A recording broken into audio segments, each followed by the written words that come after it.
আমাদের প্রিয় নেত্রীর অসুস্থতার খবর পেয়েছেন, তারা সকলেই এক বাক্যে আমাদের প্রিয় নেত্রীর সুস্থতা কামনায় মহান আল্লাহ তাআলার দরবারে দোয়া করছেন। এবং আজকে এখানে আমার সাথে মঞ্চে বসা আমার এই পল্লবী রূপনগরের আলেম ওলামাগণ, মাশায়েখগণ যারা উপস্থিত হয়েছেন,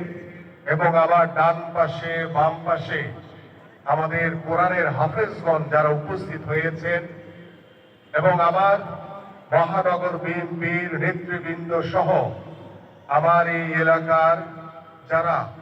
আজকের এই দোয়ায় অংশগ্রহণ করেছেন, আমি আপনাদের সকলের কাছে আন্তরিকভাবে কৃতজ্ঞতা এবং ধন্যবাদ জানাই। আমি আমার বক্তব্য কিছুই বলার নাই, আমি শুধু আপনাদের সকলের কাছে আমাদের প্রিয় নেত্রী